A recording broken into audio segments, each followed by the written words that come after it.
یا تو یہ مطلب ہے، یا بعض حضرات کہتے کہ نہیں، یہ باقاعدہ علت ہے، وجہ ہے، وجہ بن جائے گی اختلاف کی، کہ گویا کہ اس کی نحوست یہ پڑے گی کہ جب صفوں کو وہ سیدھا نہیں کریں گے تو اس کی نحوست یہ پڑ جائے گی، یا اس کے جو نقصانات ہوں گے، جو ایک ثواب وغیرہ، وہ نقصانات تو الگ ہو گئے، لیکن ایک دنیاوی نقصان یہ ہو جائے گا کہ یعنی اختلافات بڑھ جائیں گے، تو اس کی نحوست اس طرح سے پڑ جائے گی کہ اللہ تعالیٰ گویا کہ یہ اس طرح سے سزا دیں گے کہ جب تم میرے گھر میں بے ڈنگے کھڑے ہو رہے ہو، کوئی پیچھے ہے کوئی آگے ہے، درمیان میں گیپ ہے، تو پھر میں تمہیں عام زندگی میں بھی اکٹھا نہیں رکھ پاؤں گا، یعنی میں تمہیں نہیں رکھوں گا عام زندگی میں بھی، اور تم عام زندگی میں بھی پھر تم ایک دوسرے کی نہیں ہوگی، سب کی اپنی اپنی ایک خاص ترتیب ہوگی، تو ایک جو اجتماعیت اور اکٹھے یہ ختم ہو جائے گی۔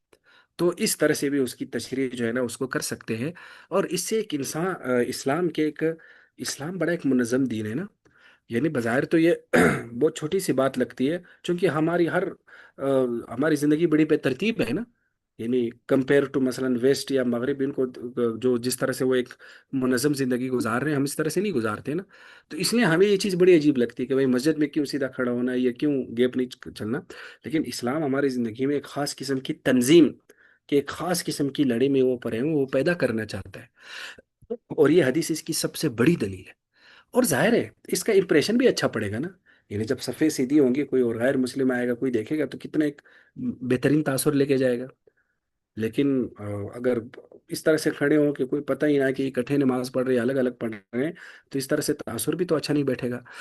تو اس لیے یہ ایک عمل جو ہمارے دیندار طبقے سے اٹھ گیا ہے، اس کو باقاعدہ اس کا لحاظ رکھنا چاہیے، اور میں نے مدارس میں بھی اس کا لحاظ نہیں رکھا جاتا، لیکن جب ہم جامعہ رشید میں ہم تخصص میں تھے، تو جامعہ رشید میں ماشاء اللہ اس کا بڑا لحاظ رکھا جاتا تھا، اور وہاں باقاعدہ جو امام صاحب ہوتے تھے وہ باقاعدہ اعلان کرتے تھے، اگرچہ انہوں نے بھی پھر اس طرح سے غلو کیا ہوا تھا اس وقت تو ہمیں نہیں سمجھ آتا تھا اب، یعنی وہ انہوں نے غلو بھی کیا ہوتا ہے کہ انہوں نے وہ عربی والے الفاظ ہی پڑھنے ہوتے تھے، استو اور استو الصفوف اور اس طرح کے الفاظ، بھائی ٹھیک ہے عربی میں پڑھے سارے وہاں طلبہ ہیں علماء ہیں، لیکن عام لوگ بھی تو ہیں نا، تو یہ الفاظ بولنا ضروری نہیں ہے، بھائی اردو میں بولے کسی بھی زبان میں بولے صفوں کو سیدھا کریں، لیکن وہ پہ ایک خاص وہ الفاظ ہی بولتے تھے، تو وہی الفاظ جب ہمیشہ بولیں گے تو بسا اوقات وہ بھی پھر اس طرح سے ہو جاتے کہ لوگوں کی توجہ نہیں ہوتی، لیکن بہرحال ان الفاظ کا جو ظاہر ہے جو سمجھتے تھے تو ایک اثر ہو جاتا تھا، اور صفیں اور باقاعدہ کچھ وقت بھی دیا جاتا تھا تاکہ لوگ صفوں کو سیدھا کریں۔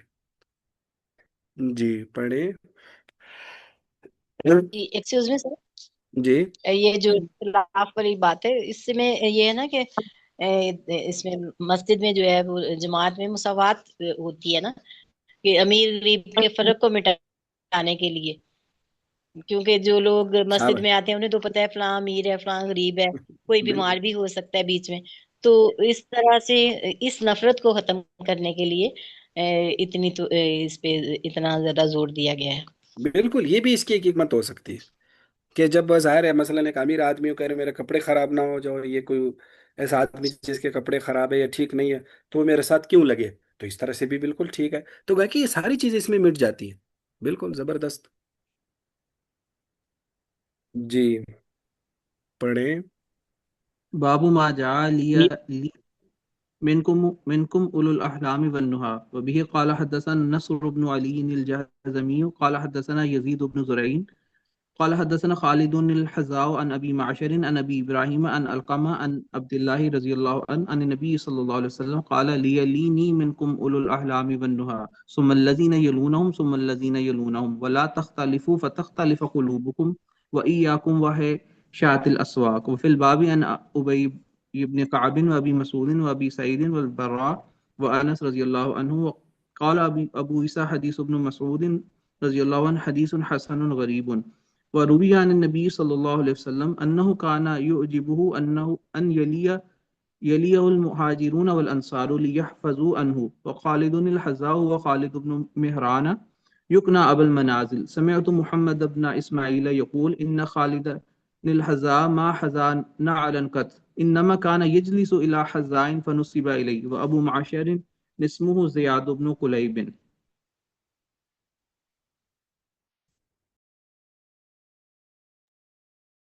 شاباش ماشاء اللہ۔ تو یہ باب ہے، باب و ماجا، یہ باب ہے اس بارے میں کہ لیا لینی، یہ نبی علیہ السلام کا فرمان ہے، لیا لینی، یہ دراصل امر کا صیغہ ہے کہ میرے قریب رہیں،